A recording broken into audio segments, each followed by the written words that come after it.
अस्सलाम वालेकुम। आज हम आए हैं जोगीपुरा। यहाँ पर 4 दिन की सालाना मजालिसें होती हैं, जहाँ हिंदुस्तान से दूर दूर से मौलवी आते हैं।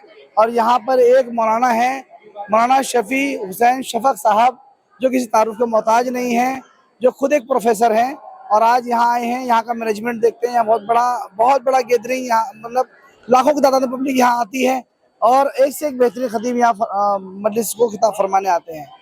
तो जैसे कि हमारी मौलाना से मुलाकात हुई।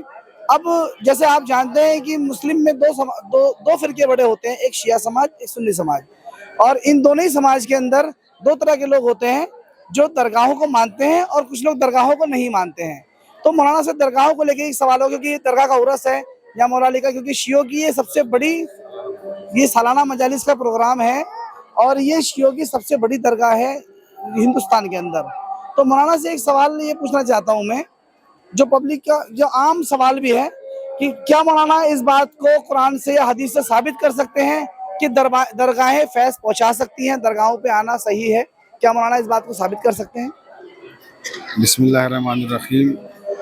नजमी साहब, आपने जो सवाल किया है वो यकीनन बहुत ही खूबसूरत सवाल है कि जहाँ तक दरगाहों की अज़मत और अहमियत और इफ़ादियत और रिफ़त और अर्जिश का सवाल है, तो कुरान मजीद में भी कब्रों के एहतराम की हमें तायीद की गई है और बुज़ुर्गों की क़बूर का उसमें ज़िक्र है कुरान मजीद में।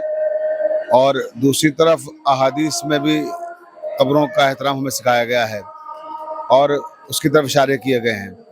अब कब्रें ज़ाहिर सी बात है, आम इंसानों की कब्रों की बात नहीं है। यहाँ हम आइम्मा मासूमीन अलैहिमुस्सलाम की कब्रों की बात कर रहे हैं, अंबिया की कब्रों की बातें कर रहे हैं और औसिया किराम की कब्रों की बातें कर रहे हैं। क्योंकि दरगाहों की जब आप बात करते हैं और मज़ारात मुक़द्दसा की बात करते हैं तो हमारा ज़हन इसी तरफ जाता है।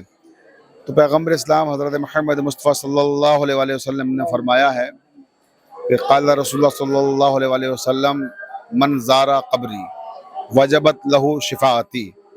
हज़रत मुहम्मद मुस्तफ़ा सल्लल्लाहु अलैहि वसल्लम इरशाद फरमा रहे हैं कि मेरी कब्र की जो ज़ियारत करेगा या मेरी कब्र की जो ज़ियारत करने के लिए आएगा, मैं उसको ज़मानत देता हूँ कि मैं उसकी शिफाअत करूँगा। तो अब जहाँ तक कब्र के एहतराम का मसला है, तो इससे बड़ी दलील और क्या हो सकती है कि पैगम्बर इस्लाम ने खुद अपनी कब्र के बारे में इरशाद फरमाया कि जो मेरी कब्र पे आएगा गोया वो शिफाअत का हकदार हो जाएगा। तो अगर कब्रों पे जाना, मज़ारों पे जाना गलत होता तो पैगम्बर इस्लाम कभी इस तरह की हदीस इरशाद न फरमाते। एक बात। दूसरी बात, खुद पैगम्बर इस्लाम हज़रत मुहम्मद मुस्तफ़ा सल्लल्लाहु अलैहि वसल्लम अपनी वालिदा गिरामी की कब्र पर जाया करते थे और वहाँ जाके गिरिया करते थे कब्र पर। ये दूसरा सवाल था मेरा, जी एक ये दूसरा सवाल था जी जनाब।